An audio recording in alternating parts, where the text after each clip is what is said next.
வேத பாட நேரத்திற்கு வரவேற்கிறோம். ஒரு சில புது முகங்களை நான் காண்கிறேன். உங்களுக்கு ஒரு விசேஷித்த அன்பான வரவேற்பு. இந்த பாடங்கள் மூலமாக நீங்கள் பிரயோஜனம் பெற்று இந்த பாடங்களை மற்றவர்களுக்கும் பகிர்ந்து கொள்ளக்கூடியதாக ஆண்டவர் உங்கள் எல்லோரையும் பாவிப்பாராக. சங்கீதம் 122க்கு நாங்கள் ஒரு தலைப்பை கொடுக்க வேண்டும் என்று சொன்னால் இந்த தலைப்பு மிகவும் பொருத்தமானது. எருசலேமும் தேவாலயமும். அந்த ரெண்டையும் நாங்கள் பிரிக்க முடியாது. எருசலேமும் தேவாலயமும். இந்த படத்தை நாங்கள் இதற்கு முன்பும் ஒரு முறை உங்களுக்கு காண்பித்திருக்கிறோம். இது எருசலேம் பட்டணத்தில் இருக்கும் தேவாலயம். மிகவும் அலங்காரமாக விசித்திரமாக கட்டப்பட்ட தேவாலயம். ஆண்டவருடைய காலத்தில் இந்த தேவாலயத்தை ஏரோது ராஜா புதுப்பித்தார். யூத மக்களுடைய அவங்களுடைய ஓட்டை பெற்றுக்கொள்ள வேண்டும் என்ற நோக்கத்துக்காக அவர்களை பிரியப்படுத்துவதற்காக இந்த தேவாலயத்தை இன்னும் சிறப்பாக அவர் கட்டி வைத்தார். ஒரு வருஷத்துக்கு 3 முறை யூத மக்கள் எருசலேமுக்கு வர வேண்டும். அவர்கள் மலை உச்சியில் கட்டப்பட்டிருக்கும் எருசலேம் பட்டணத்துக்கு வந்து அவர்கள் தேவாலயத்திற்கு சென்று அங்கே ஆராதனைகளில் ஈடுபட வேண்டும். ஆனால் அவர்கள் இந்த மலை உச்சிக்கு ஏறி செல்லும் பொழுது ஒருவரை உற்சாகப்படுத்தும் விதமாக 15 பாடல்களை மனப்பாடமாக பாடுவார்கள். அந்த 15 பாடல்களை தான் நாங்கள் இப்பொழுது ஒழுங்காக கற்றுக்கொண்டு வருகிறோம். சங்கீதம் 120 தொடக்கம் சங்கீதம் 134. இது ஒரு மிகவும் அருமையான காட்சி. இந்த பயணிகள், இந்த பக்தர்கள் ஒருவரை உற்சாகப்படுத்தும் விதமாக இந்த 15 பாடல்களையும் பாடிக்கொண்டே மேல் நோக்கி நடந்து கொண்டிருப்பார்கள். இப்ப நாங்கள் அடுத்த ஸ்லைடை பார்த்தால் இந்த 15 சங்கீதங்களை நாங்கள் 5 வகைகள் இல்லாவிட்டால் பிரிவுகளாக பிரிக்க முடியும். 5 கேட்டகரிஸ்.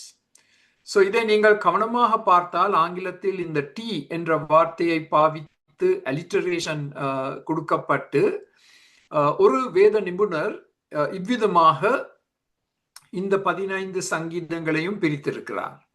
3 அம்சங்கள் தெளிவாக காணப்படுகிறது. முதலாம் பிரிவில் இருக்கும் சங்கீதங்களை நீங்கள் பார்த்தால் 120, 121, 122 இந்த 3 சங்கீதங்களிலும் 120 நாங்கள் பிரச்சனைகளை காண்கிறோம். ட்ரபிள், வெவ்வேறு விதமான பிரச்சனைகள். ஆனால் 121ஆம் சங்கீதத்தில் விசுவாசம், அந்த பிரச்சனைகளின் மத்தியில் விசுவாசம். 122ஆம் சங்கீதத்தில் ஜெயம் இல்லாவிட்டால் வெற்றி. இது எங்கள் வாழ்க்கைக்கு எவ்வளவு பொருத்தமானது. எங்களுக்கும் எவ்வளவோ பிரச்சனைகள் இருக்கு, கஷ்டங்கள் இருக்கு. அது சங்கீதம் 120. ஆனால் அந்த கஷ்டங்களின் மத்தியில் நாங்கள் ஆண்டவரை இறுக பிடித்து கொண்டு அவரை நாங்கள் விசுவாசித்தால் சங்கீதம் 121 தேவ பாதுகாப்பை பெற்றுக்கொண்டு சங்கீதம் 122 படி நாங்கள் தேவனுடைய ஜெயத்தை பெற்றுக்கொள்ள முடியும்.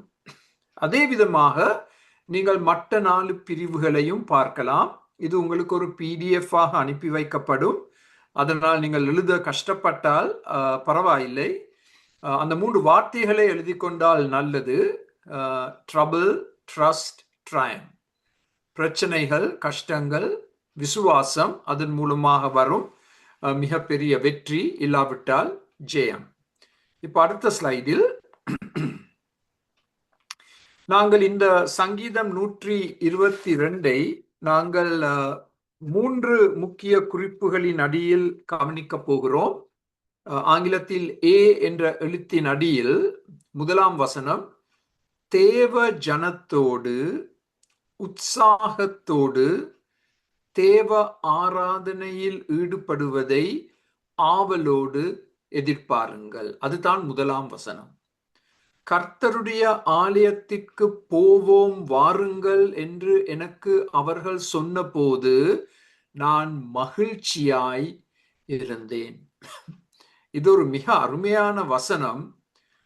இதிலிருந்து நாங்கள் ஒரு சில காரியங்களை சொல்லக்கூடியதாக இருக்கின்றது. கஷ்டங்களின் மத்தியில் தேவ ஜனம் ஏறெடுத்த திருப்பயணம். எப்படிப்பட்ட கஷ்டங்கள்? இந்த கஷ்டங்கள் இன்று எங்கள் மத்தியிலும் இருக்கின்றது. பணக்கஷ்டம், இல்லாவிட்டால் வறுமை, வியாதிகள், வாதைகள், சரீர பலவீனங்கள், குடும்ப பிரச்சனைகள், போராட்டங்கள், கவலை, துன்பம், கண்ணீர், இழப்பு. இதெல்லாம் மிக பொதுவாக காணப்படும் காரியங்கள் தேவ ஜனத்தின் மத்தியில். சோ இந்த கஷ்டங்களின் மத்தியில் எந்த உருவில் அது வந்தாலும் தேவ ஜனத்தோடு ஒன்றிசைந்து உற்சாகத்தோடு தேவ ஆராதனையில் ஈடுபடுவது ஒரு மிக பெரிய மகிழ்ச்சியை கொண்டு வரும். பிசாசு என்ன செய்வான்? இப்படிப்பட்ட கஷ்டங்கள் வரும் பொழுது நாங்கள் தேவ ஜனத்தோடு தேவ ஆலயத்துக்கு சென்று தேவ ஆராதனைகளில் ஈடுபடுவதை தடுக்க முயற்சி செய்வான். அதை எப்படி அவன் முக்கியமாக நிறைவேற்றுகிறான்? அதைரியப்படுத்துதல். நாங்கள் அதைரியப்பட்டு நாங்கள் தேவாலயத்துக்கு சென்று தான் என்ன பிரயோஜனம்? தேவ ஆராதனையில் ஈடுபட்டு என்ன தான் பிரயோஜனம்? தேவ ஜனத்தோடு ஒன்றிசைந்து ஐக்கியம் வைத்து என்ன தான் பிரயோஜனம்? எங்களுடைய நிலைமை மாற இல்லையே. 2 மணித்தியாலத்துக்கு முன் ஒரு ஆராதனை நேரத்தில் ஒரு யுவதி என்னிடம் வந்து கண்ணீரோடு தங்கள் பிரச்சனைகளை எடுத்து சொல்லிக் கொண்டிருந்தார்கள். நாங்கள் எல்லாரும் அந்த யுவதிக்காக ஜெபித்திருந்தோம். ஆனாலும் அவர்களுடைய நிலைமை பெரிய விதத்தில் மாறவில்லை. அதனால் அவர்கள் இதை ஒரு கேள்விக்குறியாக எழுப்பினார்கள். நான் சர்ச்சுக்கு வந்து தேவ மக்களோடு ஆராதனையில் ஈடுபட்டு ஒரு சில ஊழியங்களிலும் ஈடுபட்டு இருப்பதில் என்ன பிரயோஜனம்? என்ன நன்மை வந்திருக்கு? என்ற நிலைமை மாற இல்லையே, என்ற நிலைமை மாறவில்லையே. சோ அதுக்கு நாங்கள் இடம் கொடுக்க கூடாது. அது பிசாசு கொண்டு வரும் ஒரு சோதனை. அது பிசாசின் குரல். அதை நாங்கள் மௌனமாக்க வேண்டும். அந்த குரலை நாங்கள் மௌனமாக்க வேண்டும். அந்த குரலுக்கு நாங்கள் செவி கொடுக்க கூடாது. இப்ப அடுத்த ஸ்லைடில் பார்க்க போகிறோம். கொடுக்கப்பட்ட அழைப்பு. உங்களுடைய வேதத்தில் அந்த முதலாம் வசனத்தில் வாருங்கள் என்ற வார்த்தையை கோடிட்டு கொள்ள வேண்டும். அதுதான் அழைப்பு. வாருங்கள், நாங்க தேவாலயத்துக்கு போக போகிறோம், நீங்களும் எங்களுடைய கூட வாருங்கள் என்று அழைப்பு கொடுப்பது. அது ஒரு மிக அருமையான காரியம். இன்று கூட நீங்கள் மக்களை பார்த்து அந்த அழைப்பை கொடுக்க முடியும். நாங்க சர்ச்சுக்கு போறோம், நீங்களும் ஏன் வரக்கூடாது? எங்களோடு வாங்க, எங்களுடைய வாகனத்துல வாங்க, நாங்கள் உங்களுக்கு அந்த பஸ் செலவு கட்டணத்தை நாங்கள் கட்டுறோம், எங்களோடு வாங்க, வந்துதான் பாருங்க, வந்து பாருங்க, ஆண்டவரை ருசித்து பாருங்கள் என்று அழைப்பு கொடுக்க வேண்டும். அழைப்பு கொடுக்கும் விஷயத்தில் நாங்கள் பொதுவாக தயங்குகிறோம். நான் சர்ச்சுக்கு போயிட்டு வந்தா அது ஒரு பெரிய காரியம், நான் ஏன் மற்றவங்களை தொந்தரவு படுத்த வேண்டும் என்ற விதத்தில் சிந்தனை செய்து நாங்கள் இந்த அழைப்பை கொடுப்பதில் தயங்குகிறோம். சோ சங்கீதம் 122 எங்களுக்கு எதை கற்பித்துக் கொடுக்கிறது? இந்த அழைப்பை நாங்கள் கொடுக்க வேண்டும். வாங்க, என்னோடு வாங்க, வாருங்கள். இதை எபிரேயர் 10 பார்க்கிறோம். நீங்கள் இந்த வசனத்தை மிகவும் நன்றாக படித்திருக்கிறீர்கள், மனப்பாடம் கூட செய்திருக்கலாம். சபை கூடி வருதலை சிலர் விட்டு விடுகிறது போல நாமும் விட்டு விடாமல்.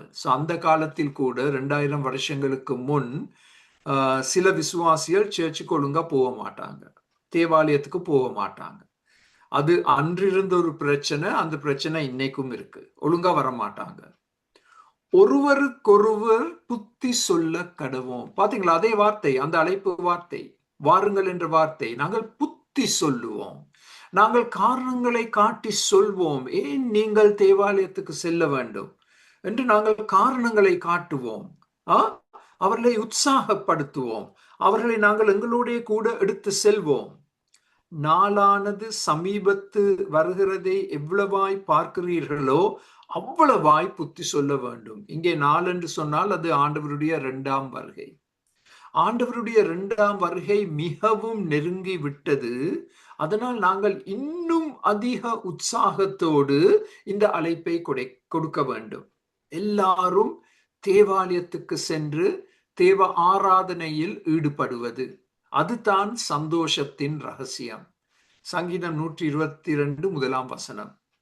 இந்த ஏசாயா வசனம் ஒரு மிக அருமையான வசனம்.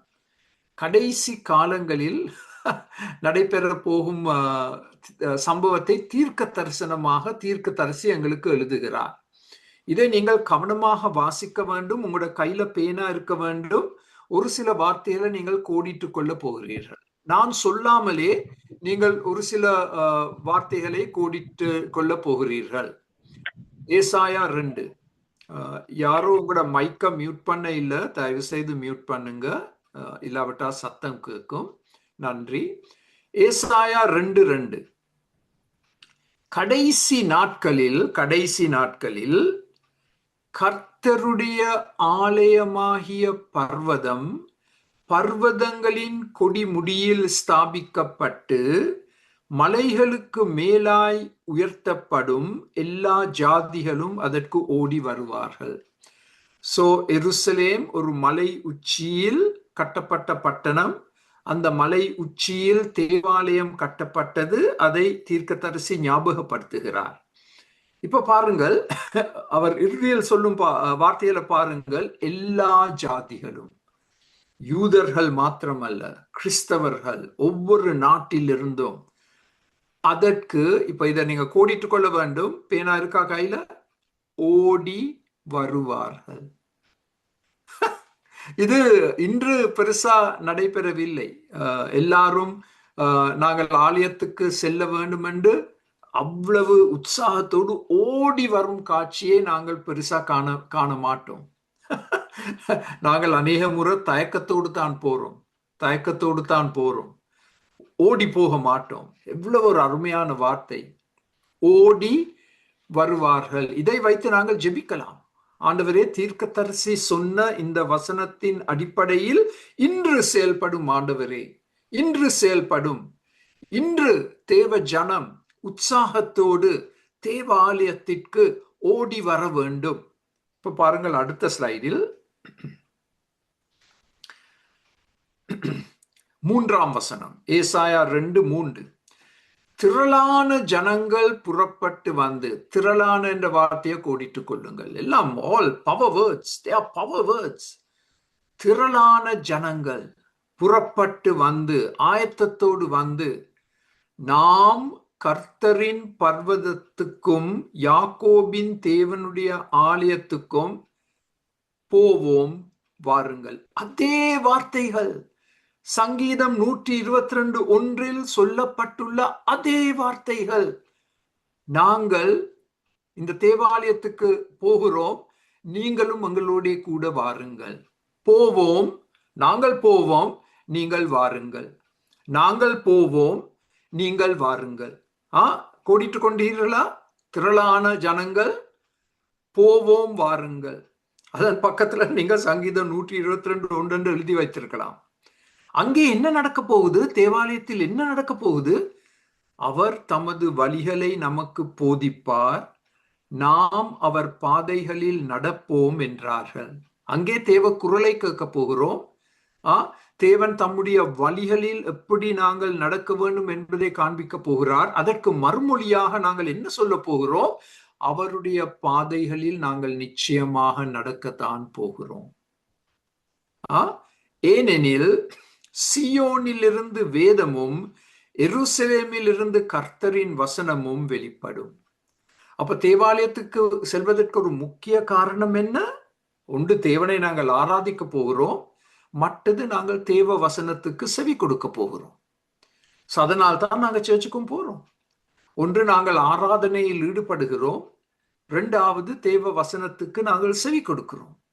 அதன் மூலமாக எங்கள் வாழ்க்கையில் வரும் மிகப்பெரிய அருமையான தாக்கங்கள். ஏசாயா 2ஆம் அதிகாரம் 2ஆம் 3ஆம் வசனங்களை வைத்து நாங்கள் ஏன் ஒருவர் சபைக்கு போக வேண்டும், நாங்கள் ஏன் ஒருவரை உற்சாகப்படுத்த வேண்டும் என்று நாங்கள் காண்பித்து நாங்கள் தேவ ஜனத்தை உற்சாகப்படுத்துவோம். அது நாங்கள் கற்றுக்கொள்ளக்கூடிய முதலாம் பாடம். இந்த முதலாம் வசனத்தில் கொடுக்கப்பட்ட அழைப்பு. இரண்டாவது, செல்லுதலின் மகிழ்ச்சி, ஆலயத்துக்கு செல்வதின் மகிழ்ச்சி. எங்கள் வாழ்க்கையில் நாங்கள் வெவ்வேறு காரியங்களை குறித்து சந்தோஷப்படுகிறோம். ஒரு நல்ல உணவை சாப்பிட்டால் சந்தோஷப்படுகிறோம். எதிர்பாராத ஒரு பணம் எங்கள் கைவசம் வந்தால் நாங்கள் சந்தோஷப்படுகிறோம். எங்களுக்கு ஒரு நல்ல ஆரோக்கியத்தை ஆண்டவர் கொடுத்தால் நாங்கள் சந்தோஷப்படுகிறோம். ஆனால் இங்கே இந்த சந்தோஷம் எந்த காரணத்துக்காக வருகிறது? தேவாலயத்துக்கு செல்லுவதின் சந்தோஷம். அந்த முன் கதவு கூடாக நீங்கள் தேவாலயத்துக்கு செல்லும் பொழுது உங்களை அறியாமலே உங்களை ஒரு சந்தோஷம் மேற்கொள்ளும். எவ்வளவு ஆச்சரியம்! மூன்றாவது, வருகையின் மகிழ்ச்சி. ஒன்று செல்லுதலின் மகிழ்ச்சி, அந்த அந்த பயணத்தை ஆரம்பிப்பது, மேல் நோக்கி நடப்பது, ஒரு எதிர்பார்ப்பு, அந்த மகிழ்ச்சி. ஆனால் இப்பொழுது வருகையின் மகிழ்ச்சி, அது 2ஆம் வசனத்துல சொல்லப்பட்டுள்ளது. சங்கீதம் 122 2ஆம் வசனத்தில், எருசலேமே உன் வாசல்களில் எங்கள் கால்கள் நிற்கலாயிற்று. இப்ப நான் இந்த வசனத்தை எவ்வளவு முறை வாசித்திருக்கிறேன், எனக்கு சரியான விளக்கம் வரையில்லை. எனக்கு வரையில்லை. நான் இதை கொஞ்சம் ஆராய்ந்து படித்த பொழுது நான் மிகவும் ஆச்சரியப்பட்டேன். வருகையின் மகிழ்ச்சி, அதிக காலமாக காத்திருந்த எதிர்பாராத கணம், மோமெண்ட் வந்துவிட்டது. இந்த நேரத்திற்காக நான் எவ்வளவு ஆவலாக காத்து கொண்டிருந்தேன். இதை குறித்து நான் கனவு கண்டேன். இப்பொழுது அந்த கனவுகள் நனவாகி இருக்கின்றது. பிரயாணத்தின் நோக்கம் நிறைவேறுதல். பிரயாணத்தின் நோக்கம் என்ன? நாங்கள் தேவாலயத்துக்கு செல்ல வேண்டும், நாங்கள் தேவனை தரிசிக்க வேண்டும், தேவ ஆராதனையில் ஈடுபட வேண்டும், தேவ குரலை கேட்க வேண்டும், ஒருவரை உற்சாகப்படுத்த வேண்டும், ஐக்கியம் வைக்க வேண்டும். அதெல்லாம் நோக்கங்கள். இப்ப அந்த நோக்கம் நிறைவேறி கொண்டு வருகிறபடியால் சங்கீதக்காரனுடைய உள்ளத்தில் இருக்கும் சந்தோஷம். ஒன்று பிரயாண ஆரம்பத்தில் வரும் சந்தோஷம், இப்பொழுது தேவாலயத்துக்கு வந்து விட்டாச்சு, அதன் மூலமாக வரப்போகிற சந்தோஷம். இப்ப அடுத்த ஸ்லைடில் பார்க்க போகிறோம்.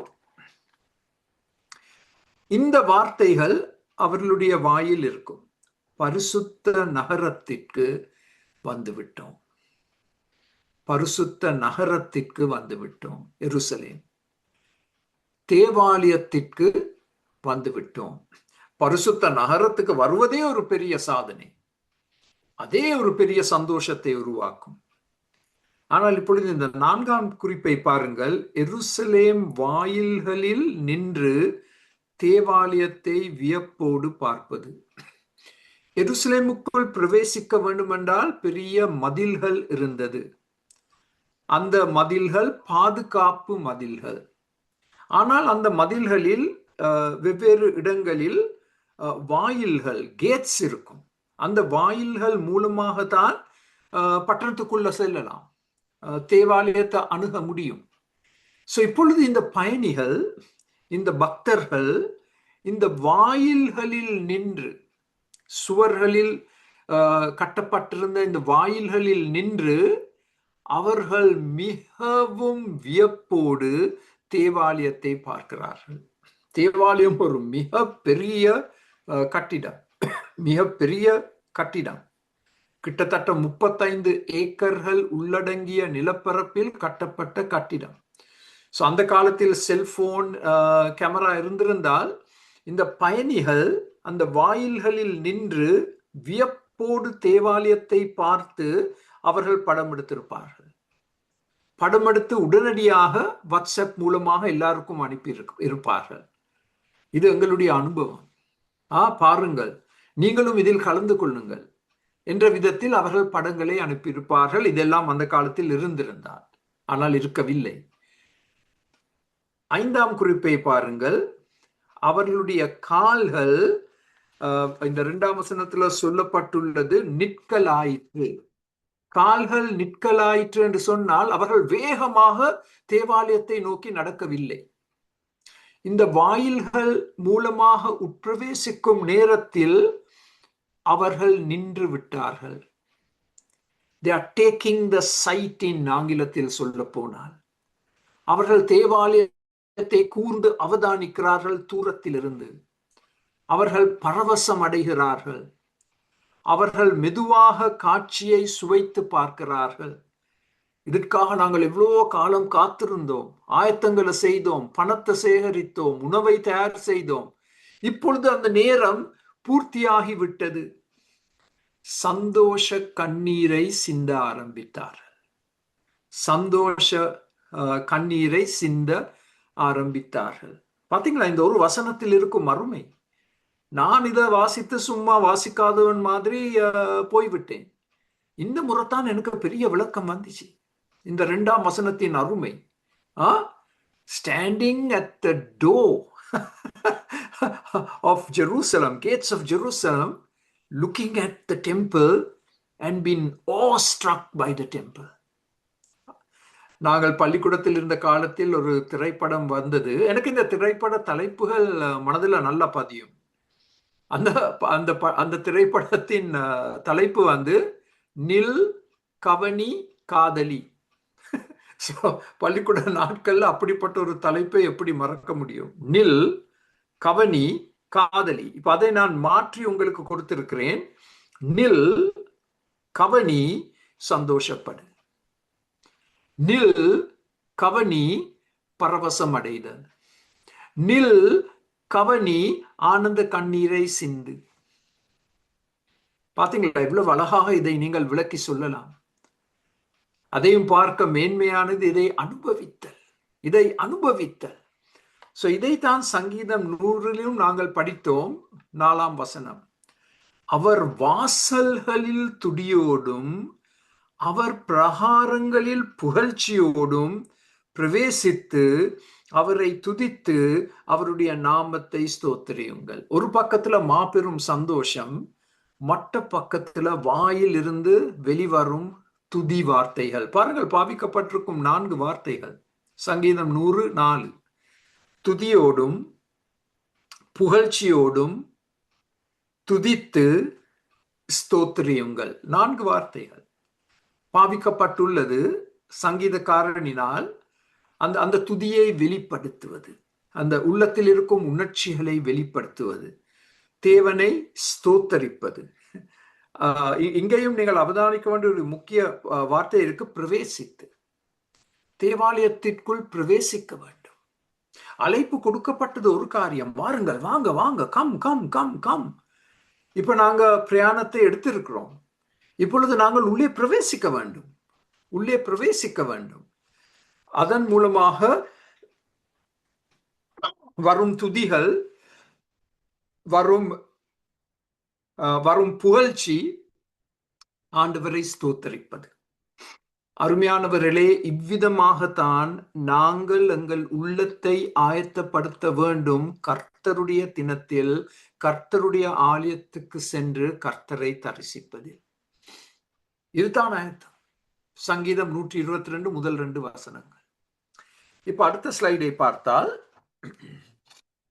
இப்ப பி என்ற எழுத்தின் அடியில் 2ஆம் முக்கிய பிரிவு, கூட்டு ஆராதனையின் ஆசீர்வாதங்களை அனுபவியுங்கள்.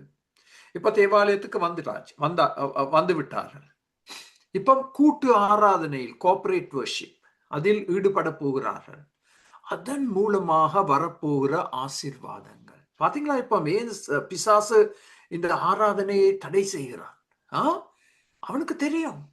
நீங்க தேவாலயத்துக்குள் பிரவேசித்தால் தேவனை சந்திக்க போறீங்க, தேவ ஆசீர்வாதங்களை பெற்றுக்கொள்ள போறீங்கன்னு அவனுக்கு தெரியும். அதனால் அவன் தடைகளை கொண்டு வரான். அந்த தேவாலய நேரத்தை பார்த்து தான் ஒரு தலைவலி வருது, மர்ம தலைவலி. அது ஒரு மணித்தியாலம் கூட நீடிக்காது. அதனால் நாங்கள் தேவாலயத்துக்கு செல்வதை தடை செய்கிறோம்.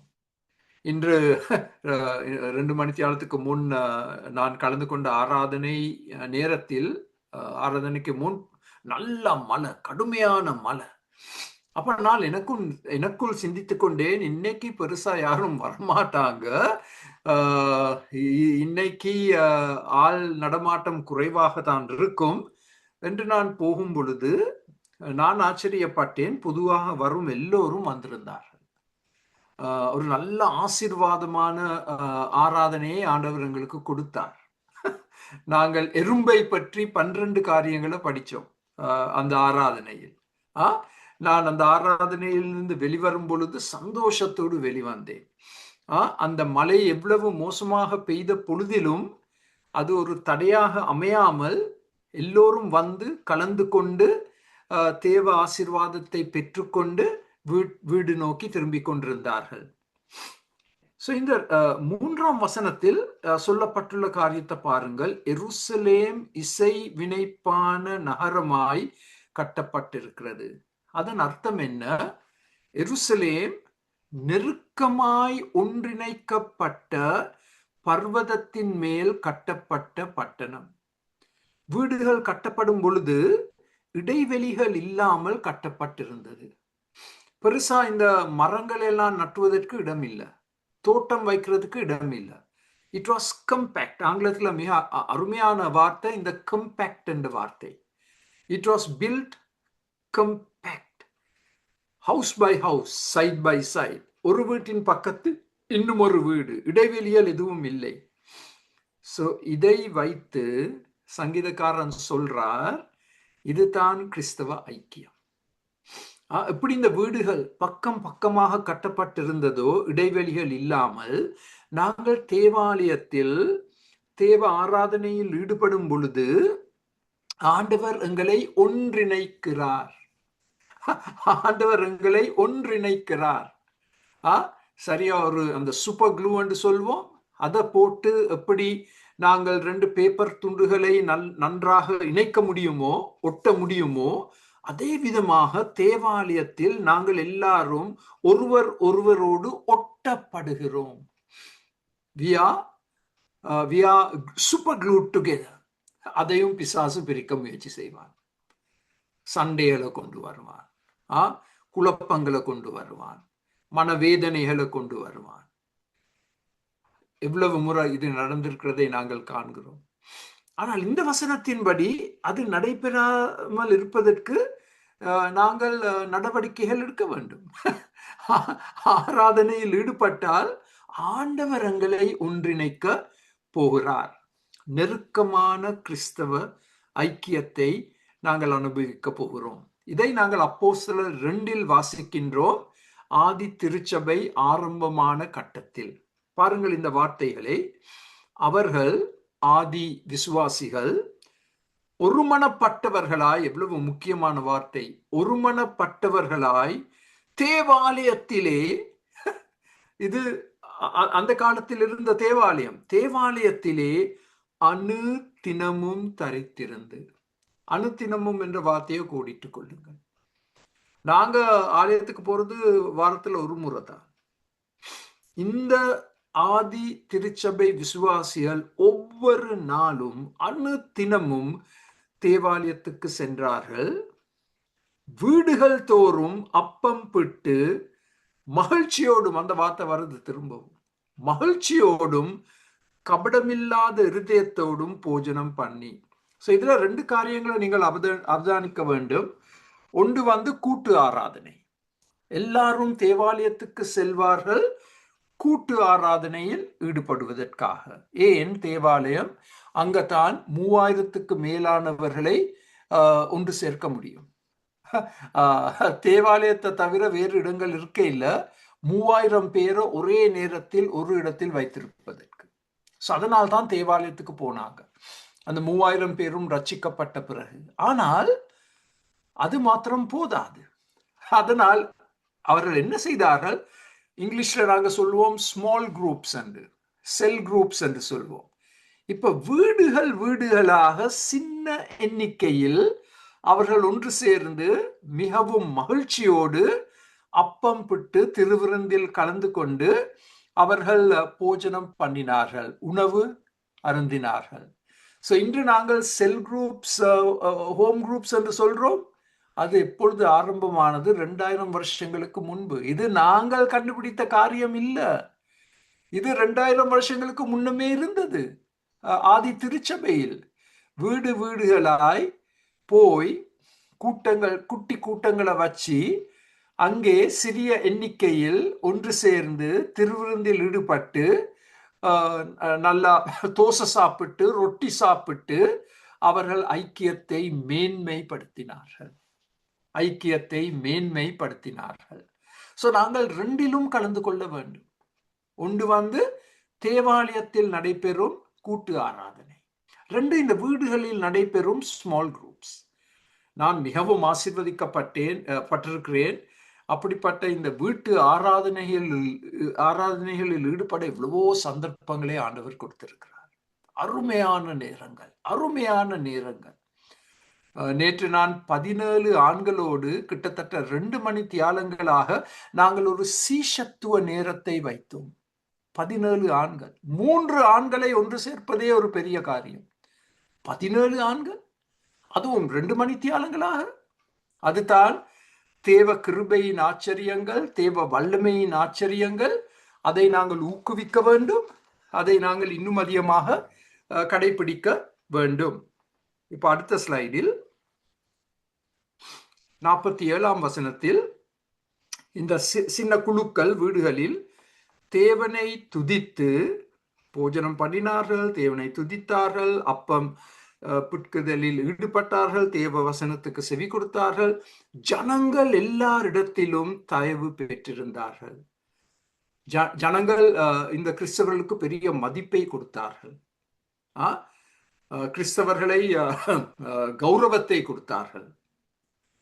ரட்சிக்கப்படுகிறவர்களை கர்த்தர் அனுதினமும் சபையிலே சேர்த்து கொண்டு வந்தார். அங்கேயும் நீங்கள் கோடிட வேண்டிய வார்த்தை அனுதினமும். சபை விரிவடைய செய்பவர் ஆண்டவர். நாங்கள் எவ்வளவோ முயற்சிகள் எடுக்கிறோம், அது எடுக்க வேண்டும். ஆனால் இறுதியில் சொல்ல போனால் சபையில் அதிகரிப்பை கொடுப்பவர் ஆண்டவர், நீங்கள் அல்ல, நான் அல்ல.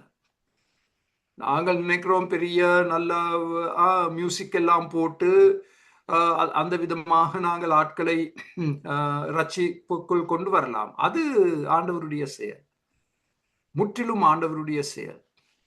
சோ இந்த வீட்டு ஆராதனைகளில் சாட்சி கொடுக்கும் நேரம் காணப்படும். ஒருவரை நாங்கள் உற்சாகப்படுத்துகிறோம், ஒருவருக்காக ஜெபிக்கிறோம், நாங்கள் ஒரு போஜன பானத்தில் பங்கெடுக்கிறோம். ஓகே, இப்ப அடுத்த சைடை பார்ப்போம். இரண்டாம் காரியம் இரண்டாம் ஆசீர்வாதம். ஒன்று நெருக்கமான கிறிஸ்தவ ஐக்கியம், இரண்டாவது ஒற்றுமை, ஒரு அருமையான ஒற்றுமை. இந்த ஒற்றுமையை குறித்து நான் இப்பொழுது மேலதிகமாக சொல்ல மாட்டேன். ஏனென்றால் சங்கீதம் 133 நாங்கள் படிக்கும் பொழுது ஒரு முழு பாடத்தை செய்ய போகிறோம் ஒற்றுமையை குறித்து. சோ அது வரைக்கும் நீங்கள் பொறுமையாக காத்திருக்க வேண்டும். மூன்றாம் ஆசீர்வாதம் எங்களுக்கு இந்த 4ஆம் வசனத்தில் கொடுக்கப்பட்டுள்ளது. முதல் அந்த வசனத்தை நான் வாசிக்கிறேன், நீங்கள் அதை திரையில் பார்க்கலாம். அங்கே இஸ்ரவேலுக்கு சாட்சியாக, அங்கே என்று சொன்னால் தேவாலயத்தில், இஸ்ரவேலுக்கு சாட்சியாக கர்த்தருடைய ஜனங்களாகிய கோத்திரங்கள் கர்த்தரின் நாமத்தை ஸ்தோத்தரிப்பதற்கு போகும். அங்கு கர்த்தருடைய ஜனங்களாகிய 12 கோத்திரங்கள், 12 tribes, யாக்கோபின் 12 புத்திரர்கள். பாருங்கள் எவ்வளவு அழகாக அவர்கள் அழைக்கப்படுகிறார்கள். கர்த்தருடைய ஜனங்களாகிய கோத்திரங்கள். நாங்க பொதுவா கோத்திரங்கள் என்று தான் சொல்லி முடிக்கிறோம். இங்கே சங்கீதக்காரன் அதை உயர்த்துகிறார். 12 கர்த்தருடைய ஜனங்களாகிய கோத்திரங்கள். இவங்க ஆண்டவருக்கு சொந்தமானவர்கள். ஆண்டவருக்கு சொந்தமான 12 கோத்திரங்கள். இந்த 12 கோத்திரங்களும் ஆண்டவருக்கு சொந்தம் என்றபடியால் கர்த்தரின் நாமத்தை ஸ்தோத்தரிப்பதற்காக, அந்த ஒரே நோக்கத்துக்காக தேவாலயத்துக்கு வருகிறார்கள். கர்த்தருடைய நாமத்தை ஒரே குரலில் துதிக்க போகிறார்கள். அது ஒரு மிக அருமையான சுவையான சம்பவம், காட்சி. 12 கோத்திரங்களிலும் இருந்து வந்திருக்கும் மக்கள் ஒரே குரலில் தேவ நாமத்தை துதிக்க போகிறார்கள். இப்ப பாருங்கள், அடுத்த ஸ்லைடில் இதில் இருக்கும் விசேஷித்த தன்மை. 4வது தேவ நியாய தீர்ப்புகள் வழங்கப்படுவது. இது இன்னும் ஒரு பெரிய ஆசீர்வாதம். 5ஆம் வசனத்தில் இவ்விதமாக வாசிக்கின்றோம். அங்கே, அதாவது தேவாலயத்தில், தாவீதின் வம்சத்தாருடைய சிங்காசனங்களாகிய நியாயாசனங்கள் வைக்கப்பட்டிருக்கிறது. ஒரு பக்கத்துல கர்த்தருடைய கோத்திரங்கள், இங்கே சொல்லப்பட்டுள்ளது தாவீதின் வம்சத்தாருடைய சிங்காசனங்கள். இதை நாங்கள் விளங்கிக் கொள்ள வேண்டும் என்றால் நீங்கள் இந்த காரியத்தை மனதில் வச்சிருக்க வேண்டும். எருசலேம் நாட்டின் அரசியல் மத மையம் இந்த தேவாலயம். தேவாலயத்தில் அரசியல் சம்பந்தப்பட்ட காரியங்களும் நடைபெறும். அங்கே தான் மதத்தை பின்பற்றுவார்கள், மதத்தை உயர்த்துவார்கள், கனம் பண்ணுவார்கள். இந்த தேவாலயத்தில் நீதியின் சிங்காசனங்கள் வைக்கப்பட்டிருக்கும். இன்னும் ஒரு விதத்தில் சொல்ல போனால் நீதிமன்றங்கள் காணப்படும். நீதிபதிகள் நீதியான முறையில் வழக்குகளை கேட்டு நீதியான தீர்ப்புகளை வழங்குவது. அதனால்தான் எல்லாரும் எருசலேமுக்கு போவார்கள். அங்கே இந்த நீதிமன்றங்கள் இருக்கு, தேவாலயத்தோடு சம்பந்தப்பட்ட நீதிமன்றங்கள் இருக்கு. இந்த நீதிமன்றங்களில் நீதியை கேட்டு மக்கள் செல்வார்கள். அங்கே அவர்களுக்கு நீதி வழங்கப்படும். யாரால்? தாவீதின் வம்சத்தின் மூலமாக நீதியை எதிர்பார்ப்பது. தாவீது தேவனால் தெரிந்தெடுக்கப்பட்ட ராஜா. அவருடைய வம்சத்தார் மூலமாக இந்த நீதி மக்களுக்கு கொடுக்கப்படும். அந்த எதிர்பார்ப்போடும் கூட மக்கள் எருசலேமுக்கு செல்வார்கள்.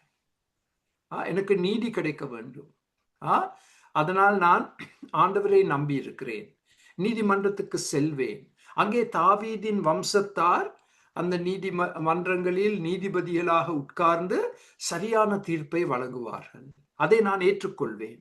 அதன் மூலமாக நான் சந்தோஷம் அடைவேன். இப்ப அடுத்த ஸ்லைடை பார்த்தால்,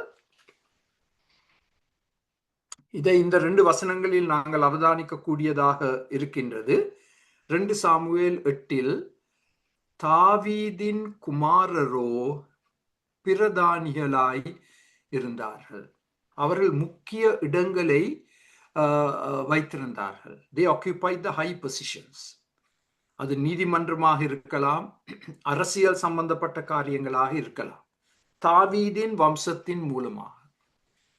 15ஆம் அதிகாரம் 4ஆம் வசனத்தில் இவ்விதமாக வாசிக்கின்றோம். அப்சலோம், தாவீதின் மகன், அப்பாவுக்கு விரோதமாக கலகம் செய்யும் பொழுது பாருங்கள் அவர் என்ன செய்தார் என்று.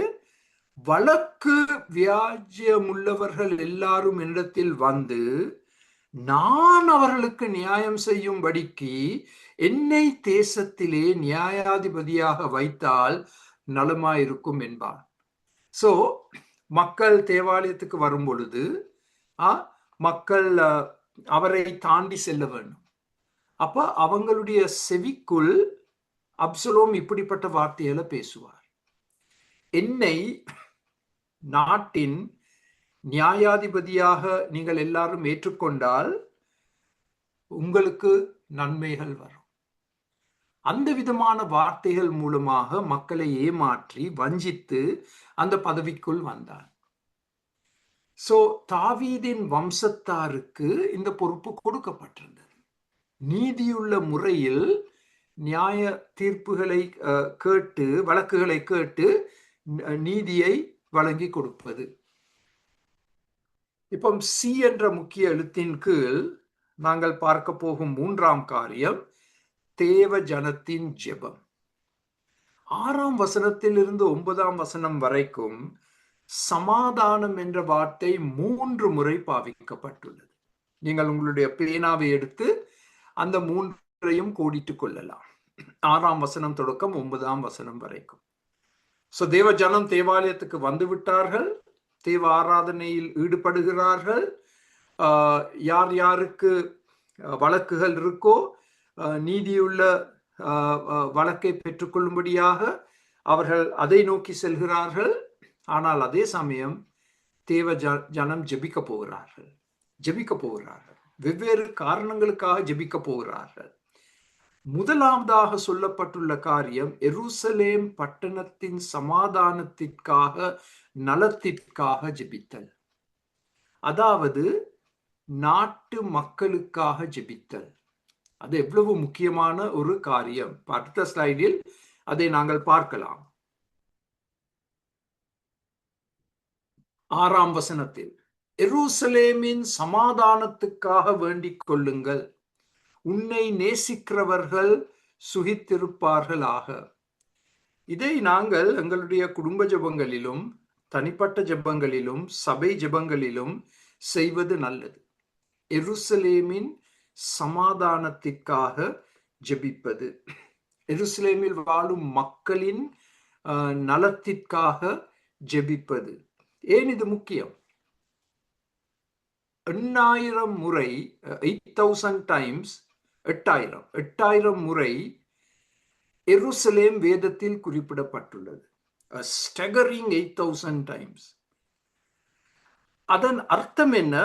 எருசலேம் என்ற பட்டண பேரின் அர்த்தம் என்ன? சமாதானத்தின் பட்டணம், சிட்டி ஆஃப் பீஸ். ஆனாலும் நீங்கள் எருசலேமின் சரித்திரத்தை வாசித்து பார்த்தால் எவ்வளவோ யுத்தங்கள், எவ்வளவோ இரத்தம் சிந்தப்பட்டது, மிகவும் பெரிய பெரிய குழப்பங்கள், யுத்தங்கள் நடைபெற்றது எருசலேம் பட்டணத்தில். அதனால்தான் எருசலேமுடைய பாதுகாப்புக்காக மாத்திரமல்ல, மக்களுடைய நலத்துக்காக ஜெபிக்க இந்த சங்கீதம் எங்களுக்கு கற்றுக் கொடுக்கின்றது. அங்கே எங்களுக்கு ஒரு வாக்குறுதியும் கொடுக்கப்பட்டுள்ளது. இந்த 6ஆம் வசனத்தில் கவனமா பாருங்கள். 2ஆம் பகுதி, எருசலேமை நேசித்தால் தேவன் தம்முடைய பாதுகாப்பை நமக்கு அருளுவார். எல்லாம் ஒன்றோடு ஒன்று சம்பந்தப்பட்டுள்ளது. தேவனை நேசிக்க வேண்டும், தேவாலயத்தை நேசிக்க வேண்டும், தேவ வசனத்தை நேசிக்க வேண்டும், தேவ ஜனத்தை நேசிக்க வேண்டும், எருசலேமை நேசிக்க வேண்டும். அப்படி எருசலேமை நேசித்து நாங்கள் எருசலேமுக்காக ஜெபிக்கும் பொழுது, சமாதானத்திற்காக ஜெபிக்கும் பொழுது ஆண்டவர் எங்களுக்கு தம்முடைய பாதுகாப்பை கொடுப்பார் என்று இங்கே சொல்லப்பட்டுள்ளது. 2ஆவதாக, அது தெளிவாக இந்த சங்கீதத்தில் சொல்லப்படாவிட்டாலும் வேதத்தின் மற்ற பகுதிகளில் இருந்து கற்றுக்கொள்ள முடியும். எருசலேமின் சமாதானத்திற்காக மாத்திரமல்ல, எருசலேமில் வாழும் யூத மக்களுடைய ரட்சிப்புக்காக நாங்கள் ஜெபிக்க வேண்டும். அவர்களுடைய ரட்சிப்புக்காக நாங்கள் ஜெபிக்க வேண்டும். அவர்கள் கர்த்தராகிய இயேசு கிறிஸ்துவை தங்களுடைய மேசியாவாக ஏற்றுக்கொள்ள வேண்டும். லூக்கா 19 ஆண்டவர் சிலுவைக்கு செல்வதற்கு முன் அவர் எருசலேமை நோக்கி பார்க்கும் பொழுது அவர் சமீபமாய் வந்து நகரத்தை பார்த்து அதற்காக கண்ணீர் விட்ட பொழுது, இந்த கண்ணீர் விட்ட பொழுது என்ற வார்த்தையின் அர்த்தம் என்ன தெரியுமா? தேம்பி தேம்பி அழுதார். தேம்பி தேம்பி அழுதார். எருசலேம் பட்டணத்தை பார்த்து அவதானித்து, மக்களை பார்த்து அவதானித்து, வரப்போகிற நியாய தீர்ப்பை அவர் முன்னறிந்திருந்தபடியால் அந்த மக்களுக்காக கண்ணீர் சிந்தினார். நாங்கள் மக்களுக்காக கண்ணீர் சிந்தி ஜெபிக்கிறோமா? கேட்கப்பட வேண்டிய ஒரு கேள்வி. எங்களுடைய குடும்பத்தில் ரட்சிப்படையாதவர்களுக்கு நாங்கள் கண்ணீர் விட்டு ஜெபிக்கிறோமா? எவ்வளவு முக்கியம். ஒரு நொறுங்குண்ட உள்ளத்தோடு ஜெபிக்கிறோமா? அவர்கள் நரகத்துக்கு செல்லக்கூடாதே, அவர்கள் பரலோகத்துக்கு செல்ல வேண்டும் கர்த்தராகிய இயேசு கிறிஸ்துவின் மூலமாக. நாங்கள் தேம்பி தேம்பி அழுகிறோமா? சோ இப்ப பாருங்கள், அடுத்த ஸ்லைடில் லூக்கா 19:42 உனக்கு கிடைத்த இந்த நாளிலாகிலும் உன் சமாதானத்துக்கு ஏற்றவைகளை நீ அறிந்திருந்தாயானால் நலமாயிருக்கும், இப்பொழுதோ அவைகள் உன் கண்களுக்கு மறைவாயிருக்கிறது. அவர்களுடைய உள்ளத்தின் கடினத்தின் காரணமாக கர்த்தராகிய இயேசு கிறிஸ்துவை அடையாளம் கண்டு கொள்ள முடியாமல் அவரை அவர்கள் எதிர்த்து இறுதியில் அவரை சிலுவையில் அறைந்தபடியால் அவர்கள் அந்த சமாதானத்தை அறியவில்லை. இதுதான் துக்கமான காரியம். 2000 வருஷ காலமாக யூத மக்களில் அநேகம் இன்னும் இயேசுவை தங்கள் ஆண்டவராக, இரட்சகராக, மேசியாவாக ஏற்றுக்கொள்ளவில்லை.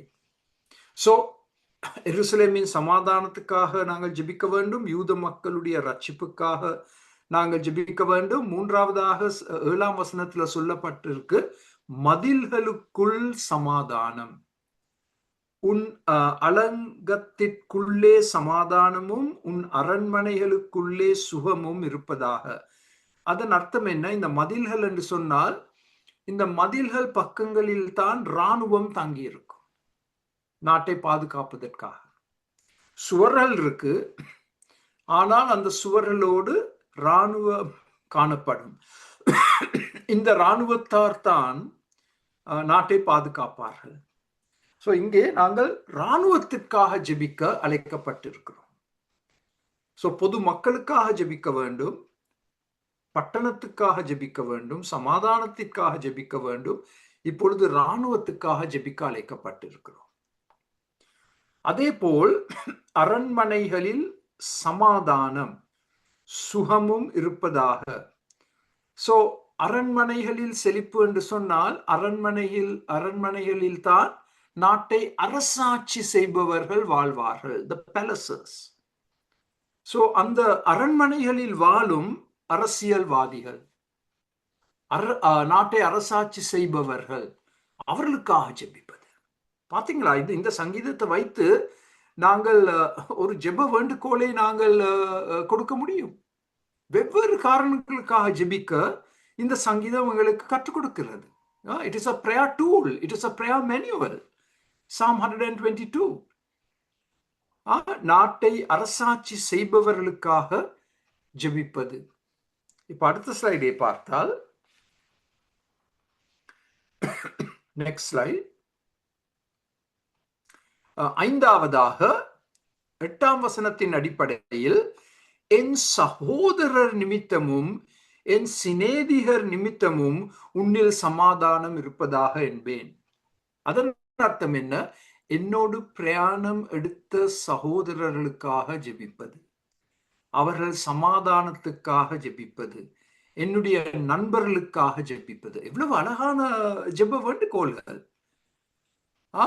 சங்கீதக்காரன் சொல்றான், நீங்கள் இந்த படியல ஏறி மேல் நோக்கி நடந்து கொண்டு வரும் பொழுது உங்களோடு உங்களுடைய சகோதரர்கள் இருந்தார்கள், சிநேகிதர்கள் இருந்தார்கள். இப்ப அவங்களுக்காக ஜெபிங்க, அவர்களுடைய சமாதானத்துக்காக ஜெபிங்க.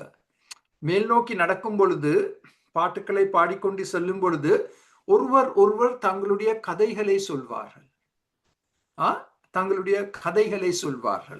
பிரச்சனைகளை எடுத்து சொல்வார்கள்.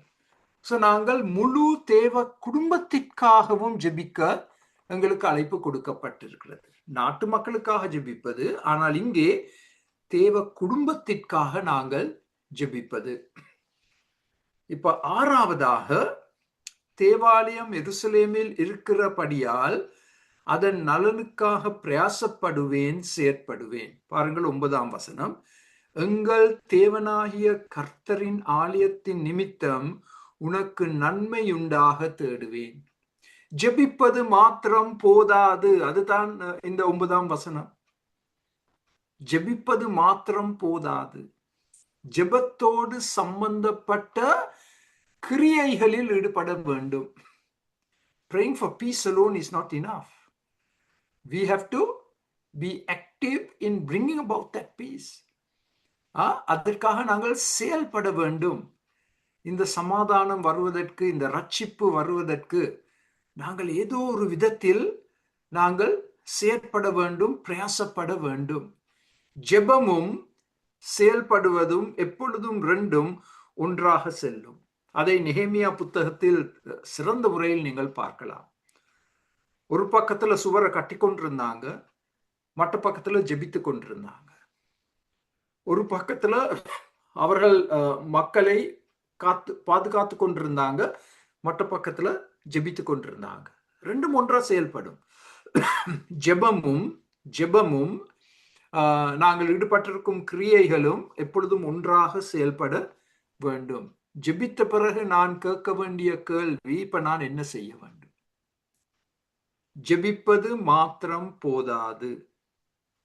நீங்கள் ஜெபிக்கும் பொழுது, முழங்காலில் இருந்து எழும்பும் பொழுது நீங்க கேட்க வேண்டிய கேள்வி, இப்பொழுது நான் என்ன செய்ய வேண்டும்? நான் என்ன செய்ய வேண்டும்? நான் எவ்வளோ ஜெப வேண்டுகோள்களை அனுப்பி கொண்டே இருக்கிறேன். அப்ப அநேகர் எனக்கு சொல்லுவாங்க, நாங்க ஜெபிக்கிறோம் என்று. ரொம்ப சந்தோஷம். ஆனால் நீங்கள் இன்னும் ஒரு கேள்வியை கேட்க வேண்டும். சரி, இந்த வேண்டுகோள்கள் வந்துட்டு நான் ஜெபித்தேன், இப்ப 3ஆம் கட்டம், நான் என்ன செய்ய வேண்டும்? What must I to? நான் என்ன செய்ய வேண்டும்? ஆண்டவர் உங்களுக்கு உணர்த்துவார். நீங்கள் என்ன செய்ய வேண்டும் என்பதை குறித்து ஆண்டவர் உங்களுக்கு உணர்த்துவார். அதன்படி நீங்கள் செயல்பட வேண்டும்.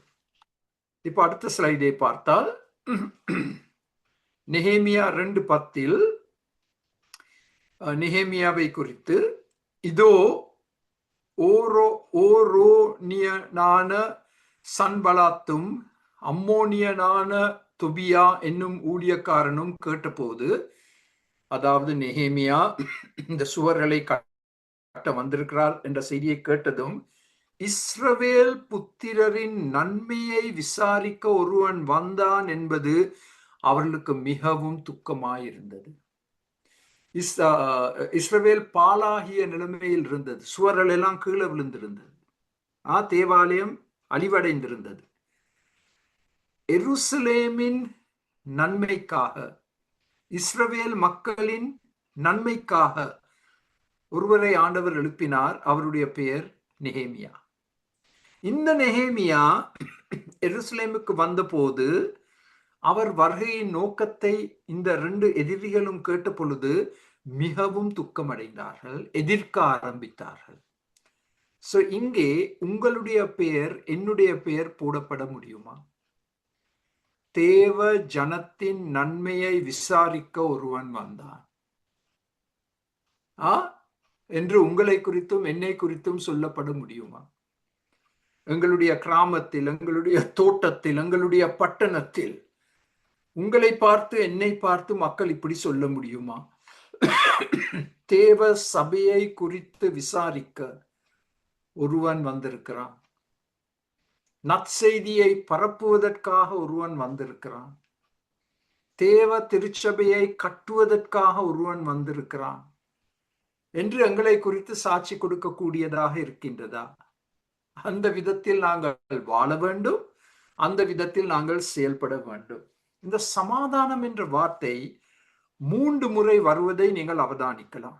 3 முறை வருவது. சமாதானம் என்ற வார்த்தையின் அர்த்தம் தான் என்ன? உங்களுக்கு எவ்வளவோ வார்த்தைகளை கொடுத்திருக்கிறேன். இதெல்லாம் ஷலாம் is a very rich word. ஒரு விதத்துல சொல்ல போனால் இந்த ஷலாம் என்ற வார்த்தையை எங்களால் வர்ணிக்க முடியாது. அது அவ்வளவு ஒரு பெரிய அருமையான வார்த்தை. நாங்க சும்மா சமாதானம் சமாதானம் என்று சொல்லிவிட்டு போகிறோம். இந்த வார்த்தைகள் எல்லாம் அந்த ஒரு வார்த்தையில் உள்ளடங்கும். முழுமை, பூரணம், செழிப்பு, ஆரோக்கியம், பசுமை, ஒற்றுமை, பாதுகாப்பு, பராமரிப்பு. எவ்வளவு வார்த்தைகள்? 1 2 3 4 5 6 7 8 8 வார்த்தைகள். 8 வார்த்தைகள் உள்ளடங்கி இருக்கு இந்த சமாதானம் என்ற வார்த்தையில். திரும்ப ஒரு முறை சொல்ல போறேன். முழுமை, பூரணம், கம்ப்ளீட்னஸ், ஃபுல்னஸ், செழிப்பு ப்ராஸ்பெரிட்டி, ஆரோக்கியம் ஹெல்த், பசுமை ஃப்ரெஷ்னஸ், ஒற்றுமை ஒன்னஸ், பாதுகாப்பு ப்ரொடெக்ஷன், பராமரிப்பு கேரிங். ஸோ நீங்கள் ஷலோம் என்று சொன்னால் ஒருவரை பார்த்து இந்த 8 வார்த்தைகளும் அதில் உள்ளடங்கும். ஸோ கவனமா இருங்க இந்த ஷலோம் என்ற வார்த்தையை பாவிக்கும் பொழுது. ஏனென்றால் இந்த வார்த்தையை வச்சு ஆண்டவர் உங்களை நியாயம் தீர்க்க போறார், என்னை நியாயம் தீர்க்க போறார். நீ இந்த வார்த்தையை சும்மா அள்ளி கொட்டி கொண்டிருந்தியே, ஷலோம் ஷலோம் ஷலோம் என்று. இந்த 8 அர்த்தங்களும் இருக்குன்னு உனக்கு தெரியாதா? அந்த பெஞ்சமின் உனக்கு கற்பித்து கொடுக்க இல்லையா? கற்பித்து கொடுத்தார், பிடிஎஃப்பும் அனுப்பி வைக்கப்பட்டது. ஆனால் இந்த 8 விதத்தில் நாங்கள் செயல்படுறோமா? அதைத்தான் நாங்கள் கேட்க வேண்டும். இந்த 8 விதத்தில் நாங்கள் செயல்படுறோமா? சமாதானம் என்று சொல்வது மிக சுலபம். ஆனால் இந்த 8 வார்த்தைகள் படி செயல்படுவது அது இன்னொரு காரியம். கவனமாக இருங்கள் இந்த ஷலோம் என்ற வார்த்தையை பாவிக்கும் பொழுது. அடுத்த ஸ்லைடில் சரி, சங்கீதம் 122 படிச்சாச்சு, 9 வசனங்கள். இந்த 9 வசனங்களை நீங்கள் கவனமாக அவதானித்திருந்தால் 10 வல்லமை வார்த்தைகளை நீங்கள் அவதானித்திருக்க வேண்டும்.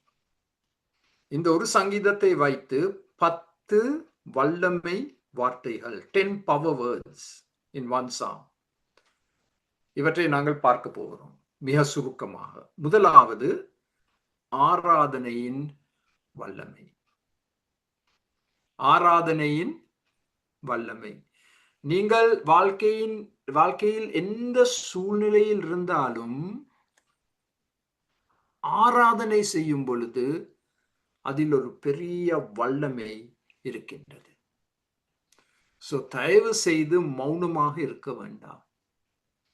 என்ன கஷ்டம் இருந்தாலும் மௌனமாக இருக்க வேண்டாம். வாயை திறந்து நீங்களும் நானும் ஆராதனையில் ஈடுபட வேண்டும். ஆராதனையின் வல்லமை. இரண்டாவது சந்தோஷத்தின் வல்லமை. நாங்கள் தேவாலயத்துக்கு செல்வோம் என்று அவர்கள் அழைப்பு கொடுக்கும் பொழுது நான் சந்தோஷப்பட்டேன். சந்தோஷத்தின் வல்லமை. அது தேவாலயத்தோடு சம்பந்தப்பட்ட ஒரு வல்லமை. நாங்கள் ஒரு விளங்கிக் கொள்ள முடியாத விதத்தில் நாங்கள் தேவனுடைய சந்தோஷத்தை பெறுகிறோம். தேவனுடைய சந்தோஷம் எங்கள் பெலன் என்று வேதத்தில் வாசிக்கின்றோம். சந்தோஷத்தின் வல்லமை. மூன்றாவது அழைப்பின் வல்லமை. ஒரு வார்த்தை, வாருங்கள் வாருங்கள் வாருங்கள்.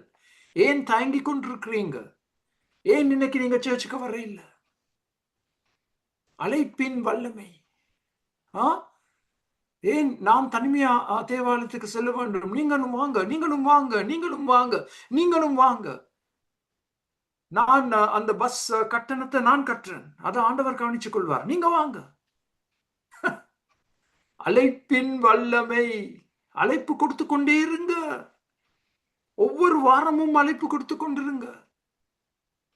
நீங்க நம்ப மாட்டீங்கன்னா, நான் எவ்வளவு இமெயில்ஸ் அனுப்புறது, எவ்வளவு வாட்ஸ்அப் செய்திகள் அனுப்புறது, மக்களை ஊக்குவிப்பதற்காக. கலந்து கொள்ளுங்கள், வந்து கலந்து கொள்ளுங்கள், பிரயோஜனம் பெற்றுக் கொள்ளுங்கள். அதே போல் நீங்க இந்த அழைப்பை மற்றவங்களுக்கு கொடுக்கலாம், மற்றவர்களுக்கு கொடுக்கலாம். அழைப்பின் வல்லமை. நான்காவது ஐக்கியத்தின் வல்லமை. எருசலேம் வீடுகள் பக்கம் பக்கமாக கட்டப்பட்டிருந்தது. ஐக்கியத்தின் வல்லமை. யாரும் எங்களை பிரிக்க முடியாது. யாரும் எங்களுக்கு இடையில் வந்து எங்களை இரண்டாக பிளக்க முடியாது. அது ஐக்கியத்தின் வல்லமை. நாங்கள் ஒருவருக்காக எழும்பி நிற்போம். ஐக்கியத்தின் வல்லமை, ஃபெலோஷிப். ஐந்தாவது வந்து ஒற்றுமையின் வல்லமை. நான் கூறியவாறு இதை சங்கீதம் 133 ஆழமாக பார்க்க போகிறோம். ஒற்றுமையின் வல்லமை. ஆறாவது சமாதானத்தின் வல்லமை. 8 வார்த்தைகள், 8 வார்த்தைகள், அதே ஒரு பிரசங்கம். சமாதானத்தின் வல்லமை. ஏழாவது ஜெபத்தின் வல்லமை. வெவ்வேறு காரணங்களுக்காக ஜெப அழைப்பு கொடுக்கப்படுகிறது இந்த சங்கீதத்தில். சோ நாங்கள் ஜெபிக்கும் மக்களா, ஜெபத்தின் வல்லமையை உணர்ந்த மக்களா, ஜெபத்தின் மூலமாக பதில்களை பெற்றுக்கொள்ளும் மக்களா? ஜெபத்தின் வல்லமை, ஜெபத்தின் வல்லமை. எட்டாவது அரசியல் வல்லமை. அரசியல் வல்லமை. தாவீதின் வம்சத்தார், தேவனால் தெரிந்தெடுக்கப்பட்ட வம்சம், தேவனால் நியமிக்கப்பட்ட வம்சம், தேவனால் அபிஷேகம் பெற்ற வம்சம். அவர்கள் அரசியல் செய்ய போகிறார்கள் நேர்மையான விதத்தில், தேவ சட்டத்தின்படி. அரசியல் வல்லமை. ஒன்பதாவது நீதிமன்றங்களின் வல்லமை. நீதிமன்றங்கள் ஒரு பக்கத்தில் நீதியை காக்க முடியும், மற்ற பக்கத்தில் நீதியை காற்றோடு பறக்க வைத்து அநீதிக்கு இடம் கொடுப்பது, ஊழலில் ஈடுபடுவது. நீதிமன்றங்களின் வல்லமை, பயங்கர வல்லமை இருக்கு நீதிமன்றங்களுக்கு. பத்தாவது சாட்சியின் வல்லமை. சாட்சியின் வல்லமை. நாங்கள் தேவாலயத்துக்கு சென்றோம், நாங்கள் தேவனை தரிசித்தோம், தேவனை ருசித்து பார்த்தோம், மிக அருமையான ஐக்கியத்தில் நாங்கள் ஈடுபட்டோம், ஒருவரை உற்சாகப்படுத்தினோம், நாங்கள் சமாதான வார்த்தைகளை பேசினோம், நாங்கள் நெருங்கிய ஐக்கியத்தில் ஈடுபட்டோம். நாங்கள் சாட்சி கொடுப்பது, சாட்சி கொடுப்பது, இந்த தேவனை குறித்து, தேவாலயத்தை குறித்து, ஆராதனையை குறித்து சாட்சி கொடுப்பது. பாருங்கள், இந்த மக்கள் எருசலேமை நோக்கி மேல் நோக்கி நடந்து வந்தார்கள், தேவ ஆராதனையில் ஈடுபட்டார்கள், பிறகு திரும்ப தங்கள் வீடுகளுக்கு சென்றார்கள். கொஞ்சம் சிந்தித்து பாருங்கள், தேவாலயத்துக்கு வர முடியாத மக்கள் என்ன கேட்க போறாங்க? அடி எப்படி இருந்துச்சு, நீ தேவாலயத்துக்கு போனாதானே, எப்படி இருந்துச்சு? அப்ப சாட்சி கொடுப்பதற்கு ஒரு கதவு திறக்கப்படுது, ஒரு கதவு திறக்கப்படுது. தேவாலயத்துக்கு வர முடியாதவர்கள் வாயின் மூலமாக கதவு திறக்கப்படுது. அப்ப நாங்க அந்த தருணத்தை பாவித்து நாங்க சாட்சி கொடுக்கிறோம். எவ்வளவு அருமையா இருந்துச்சு. நாங்க அந்த மதில்களில் வந்து நிற்கும் பொழுதே அந்த தேவாலயத்தை பார்த்து பரவசம் அடைந்தோம், சந்தோஷ கண்ணீரை சிந்தினோம். இந்த பாருங்க, இந்த படங்களை பாருங்க, இந்த படங்களை பாருங்க, நாங்க எடுத்த படங்கள்.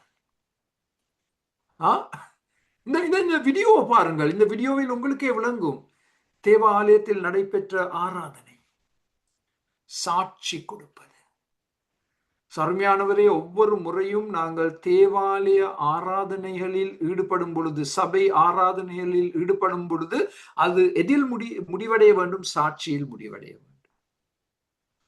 ஐயோ, நீங்க இன்னைக்கு சர்ச்சுக்கு வந்திருக்க வேண்டும், எவ்வளவு அருமையா இருந்துச்சு, எவ்வளவு அருமையான ஆராதனை, நாங்க தேவ செய்தியை கேட்டோம், நாங்கள் ஐக்கிய நேரத்தில் ஒருவர் உற்சாகப்படுத்தினோம்.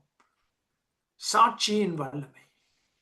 நாங்க எப்படி சாட்சி கொடுக்க முடியும்? தேவாலயத்துக்கு போகாம இருந்தா சாட்சி கொடுக்க முடியாது, கொடுக்க முடியாது.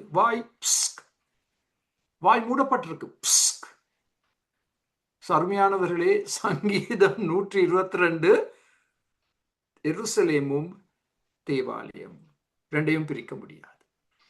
நாங்கள் ஜெபிக்க போகிறோம், அதற்கு பிறகு நீங்கள் உங்களுடைய கேள்வி கருத்துக்களை தெரிவிக்க முடியும். ஜெபிப்போம். இந்த அருமையான சங்கீதத்திற்காக நன்றி செலுத்துகிறோம்.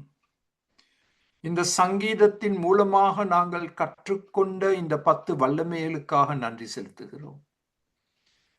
ஒரு சங்கீதம் ஆண்டவரே, 9 வசனங்கள், ஒரு வார்த்தை சமாதானம், அதில் உள்ளடங்கி இருக்கும் 8 வல்லமை வார்த்தைகள். இவற்றையெல்லாம் நாங்கள் இப்பொழுது அறிந்திருக்கிறோம். இப்பொழுது நாங்கள் அதன்படி செயல்பட வேண்டும். நாங்கள் ஜெபிப்பது மாத்திரம் போதாது. நான் இப்ப என்ன செய்யலாம் என்ற கேள்வி எங்கள் மனதில் எழும்ப வேண்டும். அந்த கேள்வியின்படி நீர் எங்களுக்கு சுட்டி காட்டும் அந்த நடைமுறை காரியத்தை பூர்த்தி செய்ய, நிறைவேற்ற எங்கள் எல்லாருக்கும் கிருபை தாரும். இன்று எங்களோடு கலந்து கொண்ட ஒவ்வொரு குடும்பத்தையும் கண்ணோக்கி பாரும் ஆண்டவரே. எவ்வளவோ கஷ்டங்கள், துன்பங்கள், வறுமை, கடன், வியாதி, போராட்டங்கள், இதன் மத்தியில் தனிப்பட்ட முறையில் ஒவ்வொரு குடும்பத்தையும் நீர் தொட்டு, நீர் சந்தித்து, நீர் ஆச்சரியமான காரியங்களை செய்தருளும். இந்த ஜெபத்தை மிக தாழ்மையோடு எங்கள் இரட்சகராகிய ஆண்டவராகிய இயேசுவின் நாமத்தில் கெஞ்சி கேட்கிறோம். ஆமேன்.